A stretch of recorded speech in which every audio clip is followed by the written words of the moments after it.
everyone, how are you doing? It's Mandy Given again from Govinda Yoga Play, and I'm just checking in again to say hello and introduce my third book of my book series.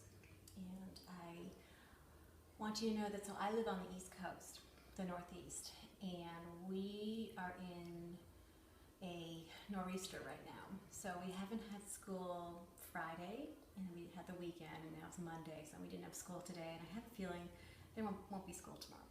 So it's sort of thrown my family off a little bit, and so I'm going to talk about myself and my kids who are actually outside having a ton of fun.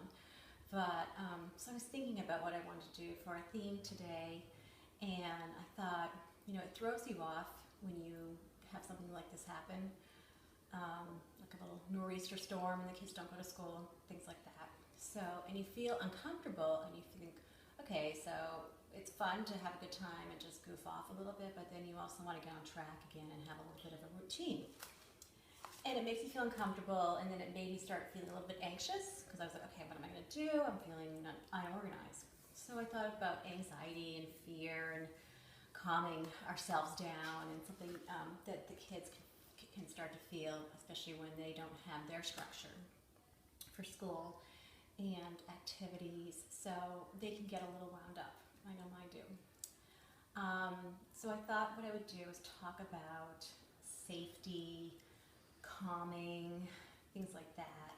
Go over some poses that were some nice things just to do with your son or daughter in the morning or after school.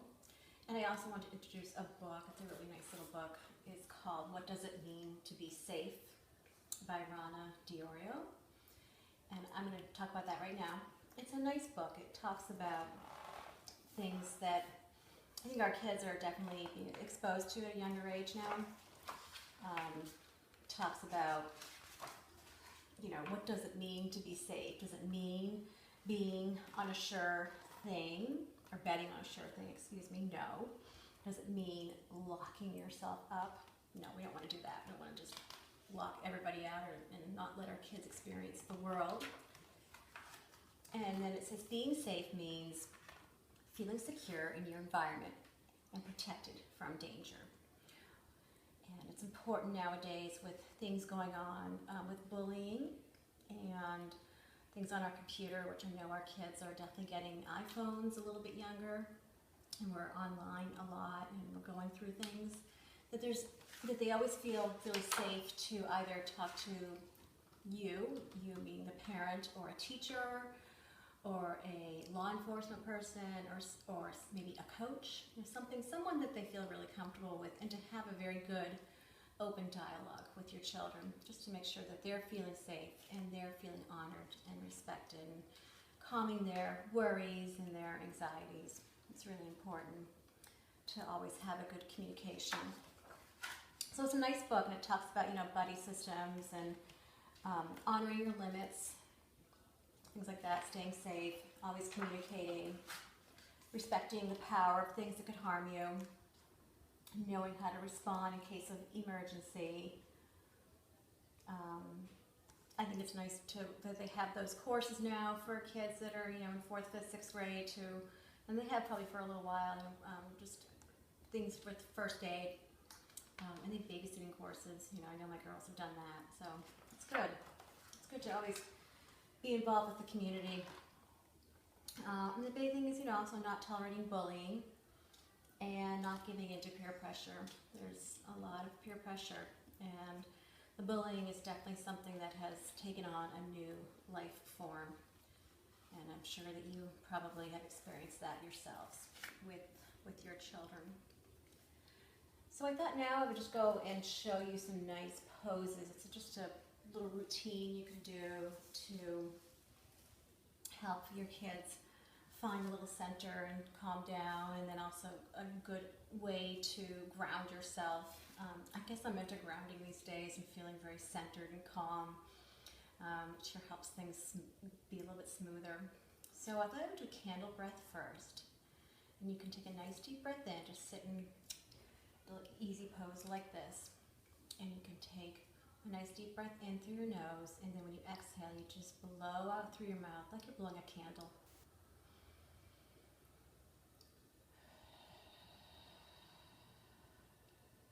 two, you could do this together, do it 2 or 3 times.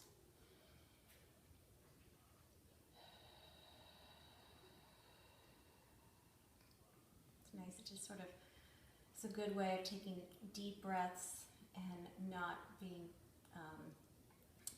too fast to push all the air out. These are more calming breaths. And then you can sit in the same pose. If you want to open my legs a little bit, and you can do a little crescent moon. Reach your arm over. Look up if you want to. And switch sides. Crescent moon. And make sure that both your seat bones are planted on the ground, and you can make sure that your shoulders are dropped, looking out through your, almost as though you're looking out through your elbow and your armpit there. Nice pose. And you can do butterfly pose. Put both your feet together. Open up your knees and close your eyes and just pretend you're a butterfly. And kids like this too. It's a fun thing to do together. Flap your wings. It's fun. It's good. It's a good way to just loosen up yourself. Have a good time. You can do child's pose, which is a wonderful pose. You want to go on your knees, have your hands forward, and just sit back on the back of your heels and put your head down. It's so nice.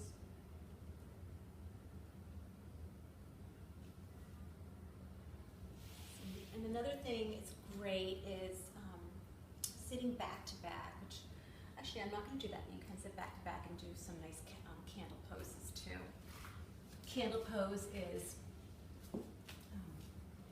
with your legs upside down. Inversions are really nice to calm anyone down. It's great to do every day. And just lay on your back and then lift your, move my basket. Lift your feet up. That's really nice. So you just do a nice little candle pose, and it's good. It really brings everything down, and you can open up your chest, and it helps your digestion too. It's good for the kids to keep everything moving. Great.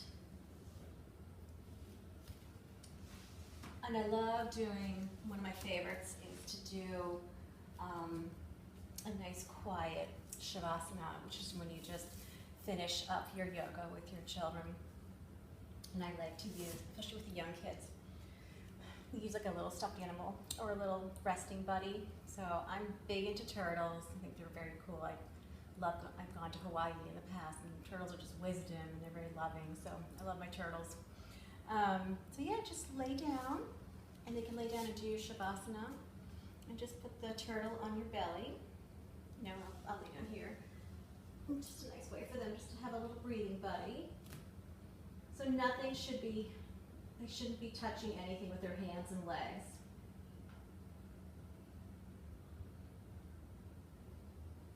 And with the Shavasana, I'll probably go into that more later on when I have kids to do more technique, but you just want to honor them and talk about going in and finding where they might be feeling uncomfortable and giving it some loving care. You can do it together. Just enjoy it. Enjoy the peace and quiet. Put on some music. And enjoy 2 or 3 minutes of just coming into yourself, and encourage them to come into their hearts. And they just want to feel like they're protected and that they're nice and calm, and no more worries, no more fears. So I hope you enjoyed this today. I just thought I would just tap into the worries and things like that. I know our schedule's a little bit off right now, so I hope the storm moves out soon. It's actually quite beautiful. So until next week, hope you have a wonderful week. If you have any questions, please contact me. Thank you so much. Take care, loves. Namaste.